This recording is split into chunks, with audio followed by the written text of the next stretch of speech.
Sekarang kita akan masuk ke pembahasan berikutnya yang berkaitan tentang fluid chemistry dari geothermal fluids. Jika kita membahas fluid chemistry, ada dua aspek yang harus kalian perhatikan. Ada yang disebut dengan conservative constituent, dan ada yang disebut juga dengan reactive constituent.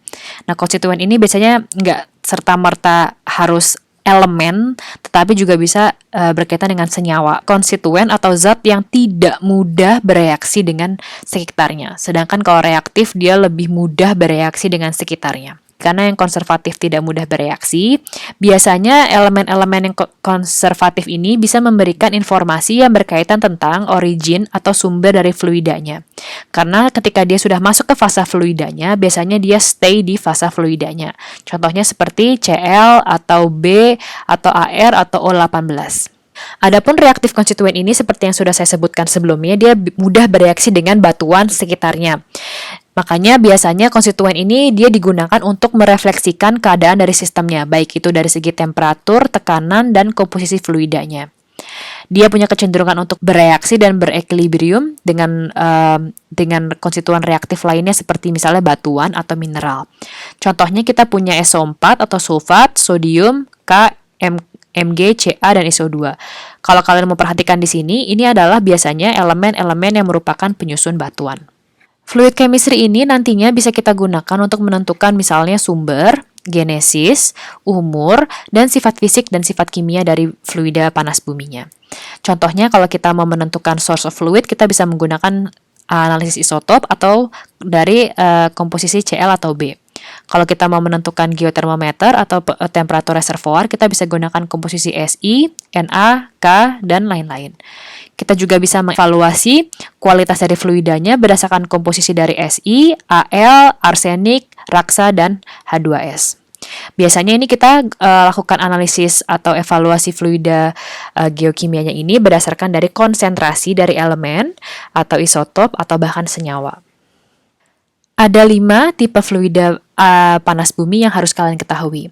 Neutral chloride water, acidic sulfate water, bicarbonate water, sulfate chloride water, dan diluted chloride bicarbonate water. Saya akan mengulas satu persatu tentang fluida yang bisa ditemukan di manifestasi panas bumi. Yang pertama adalah neutral chloride water, biasanya ditemukan di daerah upflow to low terrain topography. Dia biasanya memiliki pH antara 6 sampai 8 yang berkisaran di pH netral. Biasanya dia ditemukan di manifestasi yang temperaturnya cukup tinggi antara 90 sampai 100 derajat Celcius. Contoh-contoh manifestasinya yang bisa ditemukan berupa hot spring, mata air panas, atau hot pools, dan juga geyser.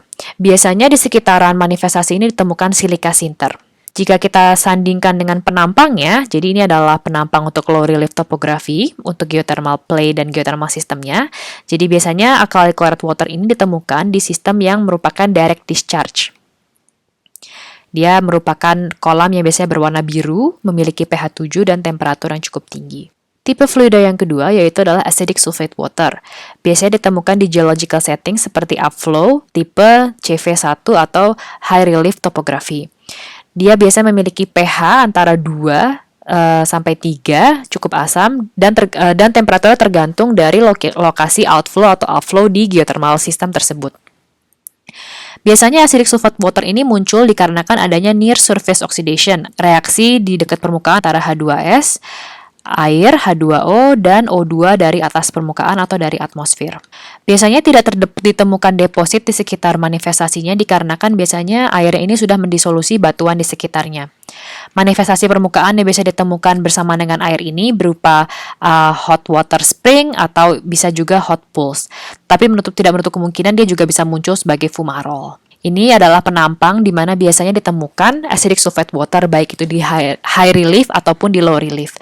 Jadi jika kita membahas high relief topografi seperti yang banyak ditemukan di Indonesia, jadi kalau kita punya daerah kawah itu biasanya dia merupakan upflow zone dan memiliki tipe fluida yang sifatnya acidic sulfate water. Yang ketiga, kita punya fluid type bicarbonate water. Di sini bisa ditemukan di daerah low terrain topografi sebagai daerah outflow dan juga di daerah CV1 sebagai outflow. Dia manifestasi permukaannya berupa mata air hangat atau kolam air hangat dan biasanya ditemukan deposit travertin di sekitarannya. pH-nya antara 6 sampai 8, dia tidak terlalu asam atau tidak terlalu basa. Ini adalah penampangnya, dia bisa ditemukan di daerah outflow, ditemukan di sekitar daerah facies proximal, di dekat dengan adanya sesar di daerah outflow, atau juga bisa ditemukan di low relief topography sebagai bagian dari recharge zone atau outflow zone. Jadi dia memang daerah luar atau batas atau peripheral dari geothermal system. Tipe keempat dan kelima ini adalah campuran dari tipe ketiga fluidanya. Tapi yang pertama kita punya sulfate chloride water, campuran antara air klorida dan air sulfat. Dia memiliki pH antara 2-5 tergantung dari konsentrasi mana yang lebih mendominasi. Di sini kita biasanya menemukan campuran antara sinter, tapi juga sinternya tidak bisa terbentuk dengan sempurna karena biasanya terdisolusi dengan fluida yang sifatnya asam. Berdasarkan penampangnya, dia suka ditemukan di daerah antara upflow dan outflow, tergantung dari daerah mana yang lemah. Kalau ada daerah yang lemah, dia akan muncul ke permukaan sebagai mata air panas atau kolam air panas. Yang terakhir adalah fluid type-nya dilute chloride bicarbonate water, campuran antara fluida chloride dan bikarbonat. Biasanya ini terjadi ketika adanya fluida klorida yang naik ke permukaan dan bercampur dengan air tanah atau air bikarbonat. Air seperti ini ditemukan di kolam atau mata air hangat dengan pH 6-8 tergantung dari elemen mana yang paling mendominasi. Biasanya ditemukan antara silika atau travertin di sekitar manifestasinya. Kalau penampangnya biasanya ditemukan di daerah outflow seperti ini, karena dia biasanya bercampur antara klorida dari bawah permukaan, dari reservoir yang terdorong ke arah lateral. Chloride water ini nggak bisa naik ke atas permukaan. Berdasarkan Nicholson, fluid origins itu ada meteoric water, magmatic water, dan water. Nah, bagaimana kita bisa mengidentifikasi sumber air panas buminya itu? Kita biasanya menggunakan analisis isotop berdasarkan nilai di delta D, delta deuterium, atau delta O18 dari isotop oksigen. Kita melihat apakah air itu meteoric, magmatic, atau brine itu berdasarkan dari pergeseran di grafik SMOW ini. Jadi ini adalah grafik SMOW. SMOW itu adalah Standard Mean Oceanic Water. Dia aksisnya itu, aksis Y-nya delta D, D deuterium, dan aksis X-nya adalah D18O, isotop dari oksigen 16. Garis ini adalah garis SMOW. Garis SMOW ini adalah garis standar yang sudah ditentukan di konvensi di Vienna. Nah, kita bisa melihat apabila kita punya sampel air itu terletak di titik ini, berarti sumber air panasnya itu adalah dari air hujan, gitu ya. Apabila dia mengalami pergeseran ke arah kanan, itu adanya proses hidrotermal disebabkan karena biasanya ada faktor magmatik. Jadi kita bisa tahu apakah air itu magmatik jika dia mengalami pergeseran ke arah kanan. Tapi kalau misalnya hasil analisis isotopnya itu dia berkisar di garis SMOW ini, itu biasanya nanti dikategorikan sebagai meteoric water. Biasanya sih kalau di daerah-daerah itu memiliki nilai delta SMOW yang sudah ditentukan sebelumnya. Jadi dia berbeda untuk setiap daerah. Nah, hanya kita tinggal melihat apakah si titik komposisi isotopnya bergeser ke kanan atau hanya bergeser di sekitaran garis SMOW-nya. Sekarang kita akan masuk ke bagian berikutnya, yaitu adalah geochemical assessments. Untuk geochemical assessments, kita biasa menggunakan geothermometry atau geobarometry atau even geoindikator. Yang pertama saya akan membahas tentang geothermometry. Geothermometer ini bisa membantu kita menentukan berapa temperatur di reservoir. Tetapi ada beberapa hal yang harus kita perhatikan sebelum kita menentukan geothermometernya. Biasanya geothermometer ini dihitung dari komposisi atau konsentrasi dari ion-ion yang akan kita pakai. Ini geothermometer dirumuskan dari hasil empirik yang kemudian dirumuskan dalam suatu persamaan, tergantung dari komposisi apa yang kita pakai. Ini adalah asumsi yang kita harus gunakan sebelum kita menentukan atau menggunakan geothermometer untuk menentukan temperatur reservoir. Jadi biasanya temperaturnya itu dia dependent dari mineral fluid reaction. Jadi nggak boleh ada atau terjadi reaksi antara batuan dan fluida. Jadi biasanya digunakan untuk sistem yang flow rate-nya tinggi, dari bawah permukaan ke atas permukaan. Kemudian biasanya dia mengalami kesetimbangan di reservoir, tidak di pathway untuk naik ke atas. Tidak terjadinya mixing atau dilution, karena biasanya mixing atau dilution itu bisa mengganggu kesetimbangan, sehingga dia merusak atau membuat error perhitungan geothermometer kita. Maka dari itu, air yang cocok untuk dilakukan geothermometer adalah biasanya adalah air yang sifatnya chloride water yang memiliki pH cukup netral. Karena biasanya kalau fluida yang sifatnya asam itu bisa melicing batuan sekitarnya sehingga dia merusak kesetimbangan yang sebelumnya sudah terjadi di reservoir.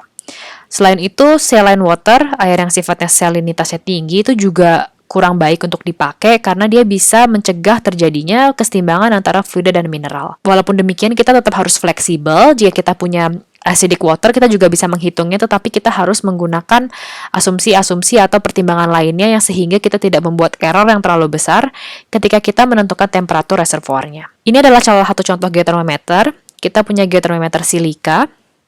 Biasanya kita gunakan konsentrasi silika. Ada berbagai macam geotermometer silika tergantung dari fase silika yang terbentuk. Geotermometer silika ini dia cukup limited untuk reservoir dengan temperatur 250. Biasanya karena silika pada temperatur di kisaran 250-300 itu dia terlarut dengan cepat dan terendapkan dengan cepat juga. Jadi sifatnya kurang reliable di atas 250. Selain silika ada juga geotermometer Na per K. Jadi biasanya kalau kita punya rasio Na per K yang cukup rendah, rasio konsentrasi NaK yang cukup rendah, itu bisa menjadi indikator temperatur yang tinggi di reservoir, dikarenakan adanya interaksi antara batuan yang mengalami pertukaran ion antara Na dan K di antara feldspar yang terkandung di host lithologies-nya. Biasanya geotermometer ini cocok untuk reservoir dengan temperatur antara 180 sampai 350. Kalau di bawah 120 biasanya kurang efektif dikarenakan Na dan K-nya tidak saling bereaksi dan tidak saling bergantung membentuk kesetimbangan. Adapun juga geotermometer NaKCa menggunakan komposisi dari Na, K, dan Ca, atau juga bisa Na, K, dan Mg. Selain geotermometer, kita juga bisa menggunakan komposisi atau konsentrasi dari ion-ion yang terdapat di air untuk menentukan physicochemical process. Ini bisa menjadi indikator kimia dari fluida geotermalnya. Jadi kalau kita melakukan analisis fluida, biasanya kita mendapatkan konsentrasi dari ion-ionnya, misalnya seperti yang kita lihat di tabel sebelah kanan ini. Nah, ini datanya tidak bisa kita telan begitu saja, namun kita harus mengaksesnya atau mengolahnya terlebih dahulu. Nah, beberapa rasio dari konsentrasi ion-ion ini bisa kita gunakan untuk menentukan misalnya berapa sih jumlah reservoir yang terdapat di sistem geotermal tersebut, atau apakah terjadi pencampuran antara fluida geotermal dan air tanah. Sehingga tujuan dari digunakannya geotermometer dan geoindikator ini untuk membantu kita mengindikasikan di mana letak upflow atau outflow zone-nya, berapa jumlah reservoir, kemana arah fluidanya itu bergerak, dan juga berapa temperatur dari reservoirnya. Kita bisa gunakan ketentuan-ketentuan ini untuk membantu kita membangun model konseptual. Akan tetapi, kita tidak boleh melupakan bahwa kita punya asumsi-asumsi yang kita harus penuhi sebelum kita menyusun model konseptual tersebut. Tidak lupa, kita harus mempertimbangkan aspek geological settings dan temperatur atau jenis manifestasi yang ditemukan di daerah tersebut. Setelah kita mempertimbangkan semua aspek geokimia yang sudah kita bahas sebelumnya, kita bisa membuat suatu model konseptual geokimia. Jadi model konseptual itu ada bermacam-macam, tetapi yang paling minimalis dan yang paling sederhana adalah membuat geochemical conceptual model. Biasanya ini adalah gabungan dari data-data geologi dan data geokimia yang kita peroleh dari suatu daerah. Jadi dengan kita menggabungkan data geologi, kita bisa membuat penampang yang menunjukkan kondisi di bawah permukaan. Misalnya di sini kita bisa tahu kemunculan dari berbagai manifestasi di berbagai macam lokasi dan di berbagai macam ketinggian. Dari sini kita bisa menentukan apakah suatu daerah itu merupakan daerah upflow, misalnya seperti di sini, atau daerah outflow, dan di mana potensi ditemukannya struktur geologi yang bertindak sebagai fluid pathway, gitu ya. Di sini juga kita nanti bisa menentukan temperatur di bawah reservoirnya itu berapa. Kalau kita bisa tahu temperatur reservoir itu berapa, kita juga bisa menentukan isoterm lainnya, sehingga kita bisa melihat tren perubahan temperatur di bawah permukaan. Pada akhirnya, fungsi dan tujuan dari kita membuat model konseptual ini untuk menentukan hal-hal penting yang kita perlukan untuk melakukan eksplorasi geotermal. Yang pertama, kita bisa memprediksi di mana posisi clay cap-nya, kita bisa memprediksi di mana reservoirnya, kita bisa memprediksi di mana kita harus melakukan tap ketika kita untuk melakukan drilling. Biasanya kita tabnya ke arah fault gitu ya. Selain itu kita juga bisa mengestimasi dimensi atau luas dari sistem geothermal yang kita akan eksploitasi lebih lanjut. Dengan demikian, ini adalah penjelasan yang berkaitan dengan geokimia panas bumi. Terima kasih atas perhatiannya, kita bertemu di kesempatan berikutnya.